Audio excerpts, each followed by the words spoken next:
Welcome to Canuck of the Dead.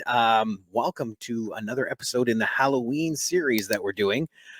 We hope that you kind of liked how we mimicked that, being last week had absolutely nothing to do with Halloween, kind of like the film series. So without further ado, I have to bring in my good buddy, Denner. How you doing, buddy? Hey, what's going on? Good. Yeah, thanks for having me back, man. We're in the thick of it now, right? We're getting into the weeds, I guess, of this series. So I'm excited, man, because I think it's got some of the most fun things to talk about. So yeah, pumped. We did kind of imitate art there too with the show, because we did our first two parts, and then last week was all about vicious fun. We had Cody and Chad on to talk about vicious fun, and now we're back to Halloween. Well, those guys are always they're always ruining my good time, right? So yeah, right there, number 3, butting in. They just FOMO, right? They wanted to get in on the action. So exactly. No, I love those guys, and obviously, I'm working on Vicious Fun too. So awesome. Yeah. I mean, no worries. I needed a little bit of a break anyway, because watching all these movies, I always feel like the Halloween series has more films than you actually remember. Like, you think you know all of them, but I think it's the largest franchise, right? As far as film entries go, it's up there. I'm pretty sure. Yeah, because there's 6, 7, 8, 9, 10, 11, 12. There'll be 13 by next year. Right. Yeah. This year, sorry. Mm-hmm. Right. And Halloween, Friday the 13th. I wonder how many they have. Did they stop? Friday the 13th has 8 plus Jason Goes to Hell plus Jason X, so that's 10, plus the remake, so 11, plus Freddy versus Jason, right? So yeah, we can count that one. So yeah, although I always feel like Freddy versus Jason is more of a nightmare movie than a Friday the 13th movie, but it feels like a nightmare movie. Yeah. Well, let's get everybody up to speed on what we're talking about today with the trailer. There we go. Awesome. See, that one had momentum come out of the gate because they're bringing back Michael. And opening, like back in the day when they used to do things like with these movies, like opening 10 days before Halloween, like perfect opening date. I love this movie. I really do. I love the throwback on that trailer too. Obviously, that's borrowing a little bit from Texas Chainsaw Massacre. The opening crawl, the opening dialogue or monologue there, voiceover. But yeah, I mean, I love this movie. I think that it's probably my favorite sequel. It used to be 2, the original Halloween 2. But I think, having revisited it a couple times, and I think I like this movie the best. I think it's the best sequel, and I think it's the best film next to the original. And see, when you and I first started chatting about this, we threw down some questions that we were going to talk about during this whole series. One of them was, what is your favorite timeline? And to me, 1, 2, and 4, to me, this is a timeline all of its own. Yeah, I would agree with that for sure. And I love it. Yeah, I think, and as well, I think, we're going to get into Halloween 5 and Halloween 6, fortunately or unfortunately for anyone out there, depending if you're a fan of those ones. But I think this film kind of gets sort of clumped in with 5 and 6 a little bit unfairly, like you just said. Like I think it has more in common with 2 than it does with 5 and 6, and I think that kind of gets missed because of Halloween 3, and how Halloween 3 kind of breaks up the series in the middle, or after the second one, and then they return back to Michael Myers, because obviously, that was sort of the he was the drawing point, or the focal point, I guess, for the first 2 movies, and they thought that would be more successful, and kind of they recalibrated, I guess, the series. But yeah, I mean, I do feel it has more in common with 2 than it does with 5 and 6. You're right, but yeah, like you said, it's called the Thorn Trilogy, 4, 5, and 6. Yet when 4 was written, it had nothing. Like, they weren't even going in that direction with 4. No, I don't think so. I mean, there's a couple of smaller plot points that I think allude to it, but certainly I think you'd be very what's the word? I think it'd be a stretch to kind of say that's exactly what they were thinking when they were making 4. Being like that, there's some sort of connection between Daniel Harris and Michael Myers, right? So I think that, Jamie Lloyd. Between Jamie and Michael Myers, like that's kind of alluded to, but it's definitely not. It's not too on the nose, right? And I think that's important. It leaves a lot to the audience to kind of imagine, and then where they go with 5, I think is. I mean, obviously, let's not get ahead of ourselves. We'll get to there. We'll get there when we get there. But ultimately, I think that it's not necessarily like I think they had a different vision for this movie when they made it, and of course, once you have 5, it changes how you view this movie, I think. So Yeah, like to me, this ending for this film is more Carpenter-esque than anything else in the series, other than 100%. Yeah, 100%. because you're right, everything's vague. What happened? Why did it happen? None of that's answered. And that's the beauty of it. You can make up your own mind. Because in my head, there is an evil inside him that makes him unstoppable, and it just shifted bodies. Yeah, and I mean, I think, like, considering the fact too that this film doesn't have Jamie Lee Curtis in it, like reestablishing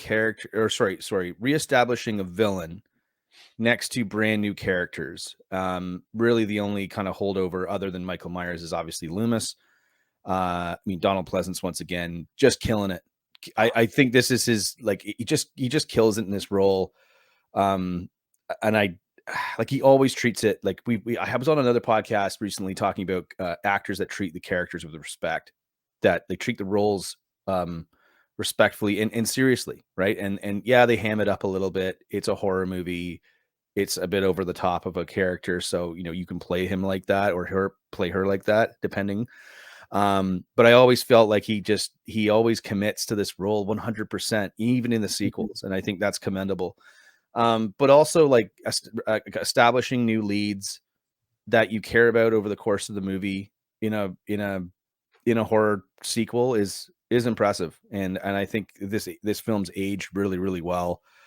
There's obviously some flaws in it for sure, but for the most part, the story and the characters, plot points, motives, dialogue, I think is pretty spot on, and it's aged very well.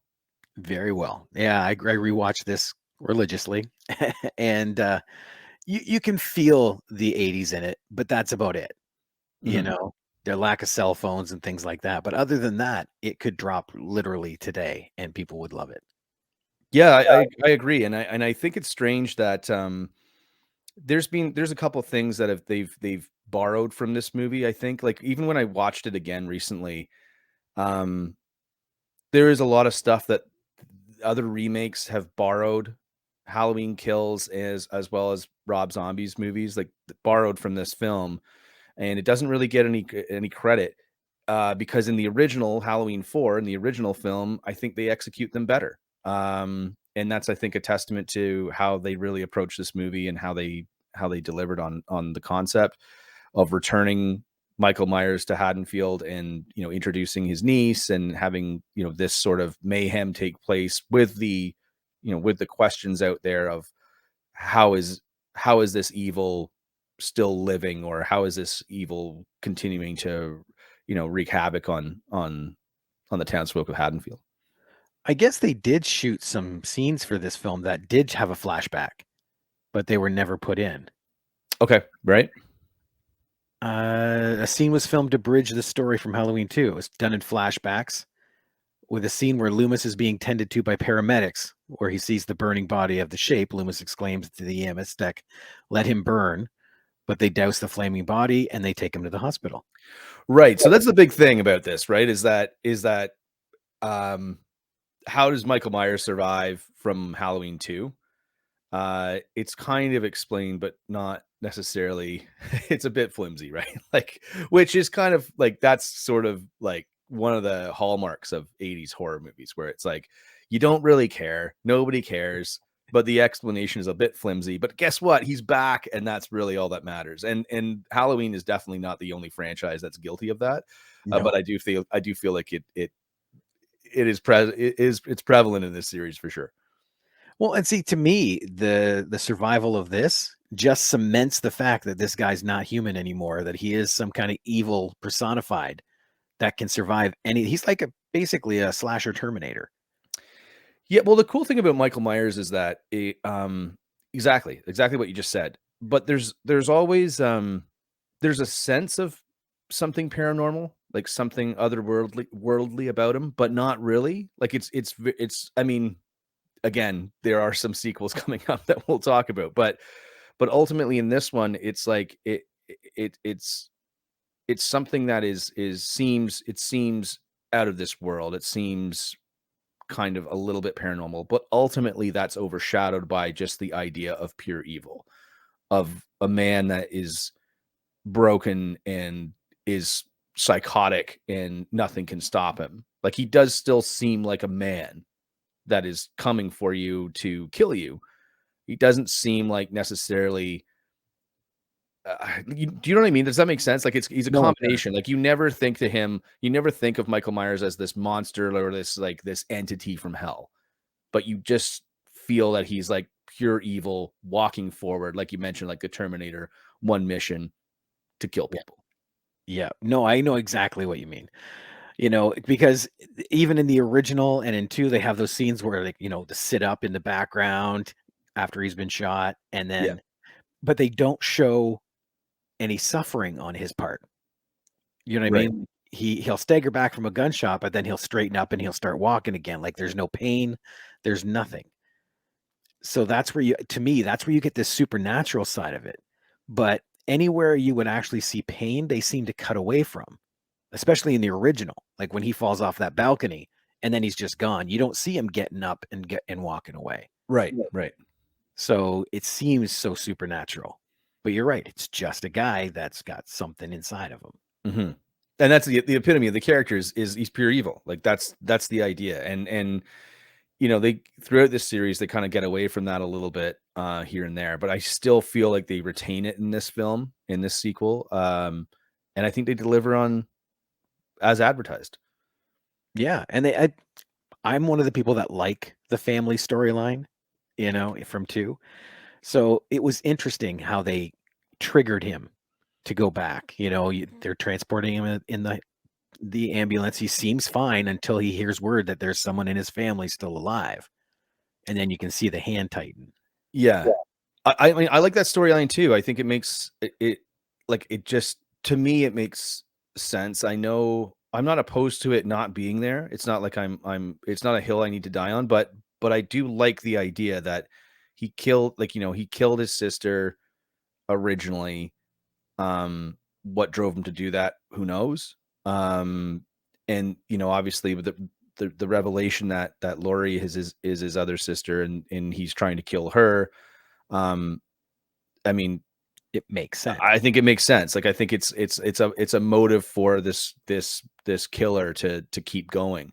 Now, some people will say and argue, well, no, well, that's not the epitome of pure evil. Then pure evil should just kill everything in its wake. But I would still argue and say I think he does that anyway It kind of to does. get Yeah. to this kind of end point, to get to the mission that he has.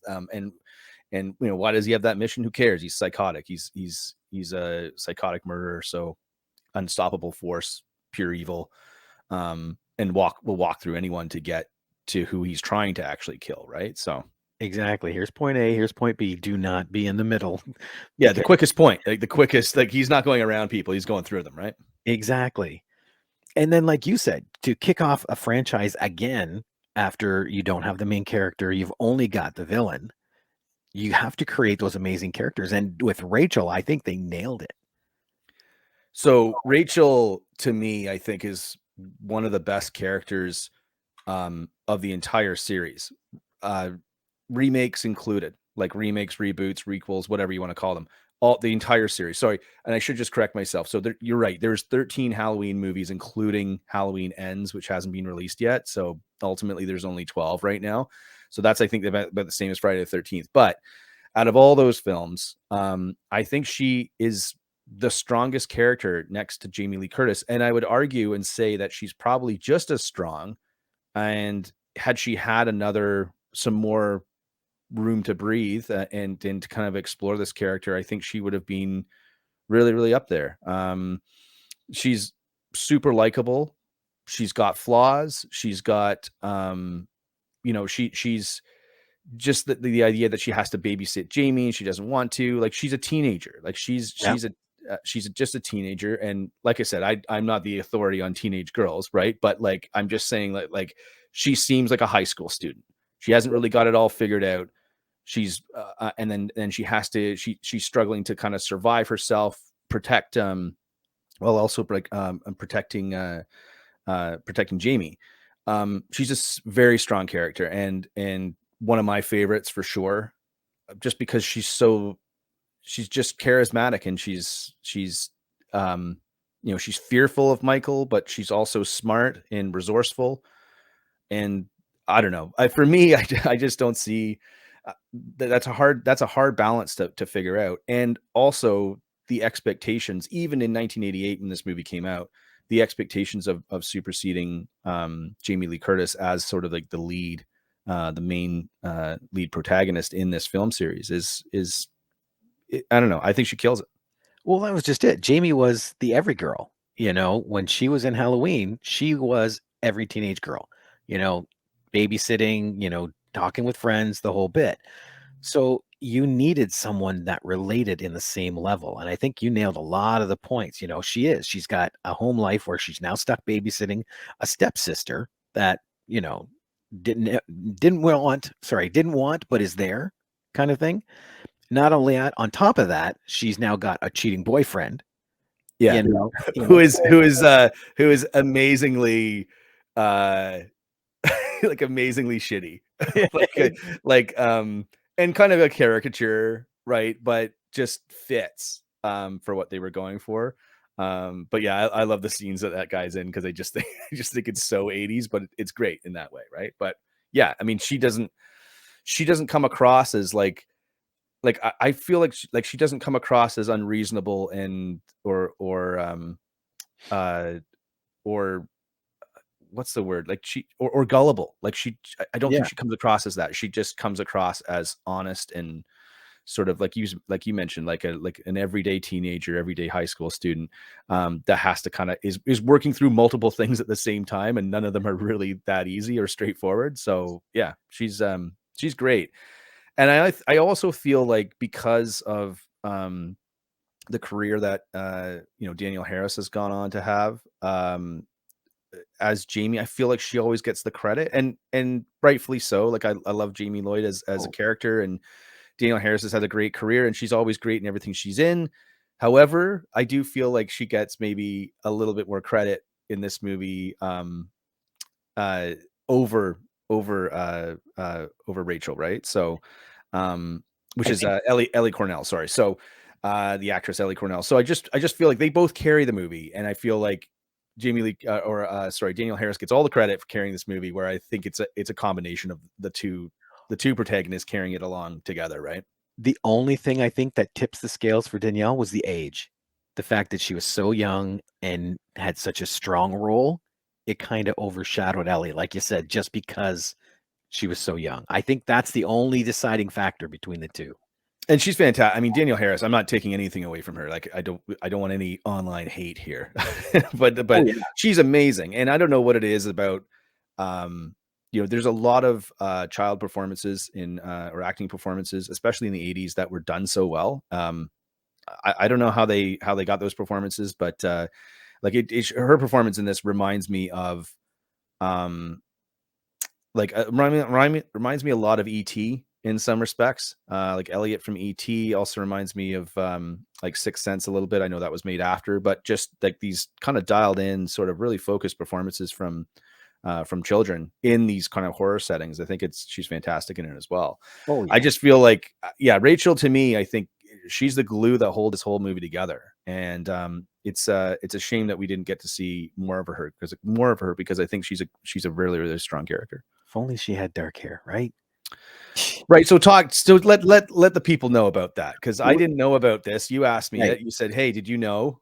Let's save this for the next episode because that's when Oh, we next talk episode. about Okay, five. gotcha. All right. We're Okay. going to clue you in on that little tidbit there about dark hair.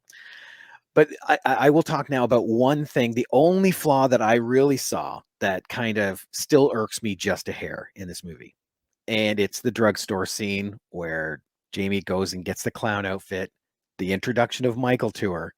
And of all the masks in the store that he grabs, it's the exact same one he used 10 years ago. Well, almost the same one. Which begs the fact, what are they doing selling that mask if this was a horrific murder that no one wants to, publicize or oh my god, what's the word I'm trying to think of? Glamorize. There we go. Right. Well, I mean, I get, I mean, not that they were looking for any sort of like meta explanation, but the Branding. idea is that maybe it was just a regular mask, right? And it is for sale anywhere. How does he get the mask in the first one? Jog my memory on that. I can't remember. Does he just, I gotta be honest, I don't know. I can't remember. So, Oh, I'm drawing a blank. I think he just has it, right? I think it just kind of shows up in it. Right. So, I mean, I guess Right. maybe the idea is that it's just a regular mask and it's a common mask and you could get anywhere. And like everyone knows, it's William Shatner's mask, basically. Right. Yeah. So, but yeah, I mean, we can talk about them. I don't know when you want to talk about the mask, but yeah, it's not quite the same as as the original. A lot of people hate the mask, and I think that's what gives this movie a bit of a bad rap as well. That the mask isn't as classic as they just couldn't get it right. And they couldn't get it right in my opinion, I don't think they ever got it right until Zombie remade his first remake. We'll talk about that later, but I just feel it's I don't know. I heard something that they had a problem with, like somebody always had to recreate the mask. And so therefore, like whoever's creating the mask would own the rights to that creation because it was I think we talked about this on one of the previous episodes. So that was the trouble of trying to kind of figure out sort of how to make this mask look like the original, but not. Now I don't know why that would happen, especially in the 80s, but you think people would just say, screw it. Like we'll just use it anyway and we'll figure it out later. But that's the one pullback from this film, I think, is that he doesn't look as threatening as he does in or Blank. It just looks a bit weird. But again, I don't think it's the worst mask of the series. I do feel like it's unfair. It unfairly overshadows how strong the rest of this film is. I do agree with you on that. Like the mask is a little off-putting, but not enough to pull you out of the film. Yeah, and part of that is that the threat that he still poses to Jamie, right? Like Yeah. it's a guy that's coming not just to kill a teenage babysitter like Laurie Strode. He's coming to kill a child. That's it's offsetting, it's off-putting. And I still think and she's terrified through the film. So I think it makes sense. There's some great scares when she's dreaming of Michael Myers, like she's having nightmares about him. There's some really good direction in those scenes as well that kind of call back to the sort of the ending of Halloween 1, the original, which I think are really, really great. And also, like, again, shout out to Donald Pleasance as Dr. Loomis. Like he carries this, like he all of his dialogue is a little, it just rides that line between campiness, cheesiness, and seriousness, and he does it so well. And that's kind of what I was talking about earlier, like that he treats this character with a lot of respect and a lot of dignity, but at the same time, he is still treating it as kind of like a bit of a caricature of a regular doctor, obviously. But his dialogue is I think some of the best in the entire series. Like he really sells the point that he's tried everything. And that's another thing about this movie that's super cool, is that he kind of says he's tried everything to fix Michael and there's nothing to do but kill him. That comes across in the second one too, but not as strongly as I think here. And there's one scene in particular that I really, really love. And it's the scene where, like, so Loomis is traveling, across the country basically to get to Haddonfield. And he goes in and talks to Sheriff Meeker, right, who's the new sheriff in Haddonfield. And he basically busts through the door and he's all scarred up. And he essentially says, you have to do something. Michael's coming. You have no idea. He's going to kill everyone. And like Sheriff Meeker has this kind of scene where he kind of, he doesn't quite trust him, like for a couple of seconds. And then he's like, okay, and he just bolts into action with all of his deputies. and takes it seriously. And that's so great because in a lot of movies, even today, there's a lot of movies that are like, oh, whatever, the crazy doctor doesn't know what he's talking about. There's a threat, who cares? And this one, I think it's great because he automatically understands that it could be another massacre, that it could be a recreation of 10 years ago, and that he needs to do everything that he can to take Loomis seriously, even though Loomis seems like he's ranting and raving a little bit. And again, that's a credit to Donald Pleasance for really saying this is the line I'm going to ride with this character. So he's still believable, and that emphasizes the threat that's coming, and that eventually shows up. It's for a for Halloween 4 in a script like this. That's pretty awesome. Like it holds water. Huge. And I think the added bonus for me is his voice. Like the tone in his voice, the way he gets that. I call it an old man voice because it's that soft high volume, but yet it's very strong with him, and it's very unique. Yeah, yeah, And it's easy to show the desperation in his voice with that tone. and of course, like when he at the same time too, like Sheriff Meeker's daughter is the girl that is kind of is the other girl in this equation, and that Rachel's boyfriend is cheating on with. Yep. And he makes it, and it's such an 80s like line that he says, but he means business. He's just like, don't be messing around with my daughter. Like he's a believable sheriff and father figure. And I think that really works. And he's a peripheral character. Like you never really consider him as part of like the main like section of characters. Like it's always, like it's Michael, Rachel, Jamie, and in Loomis. But I'm telling you, Meeker is like he's an intricate part to this film. Also the idea that the townsfolk sort of they get together and say they're going to take things into their own hands and go and hunt down this guy. There's a lot of like conflict in those scenes as well with like, what's the right thing to do here? Do you send out a militia to go and get Michael Myers? Do the cops go and get him? Do they work together? Do the townsfolk work together? We'll save that. But like, it's done way better in this movie than in another movie that I won't mention right now. Exactly. Well, stick around because we are going to talk about the end of this film. And then I'm going to ask Benner how he thinks 5 should have gone. And we'll see what his answer is. Okay. We'll be back.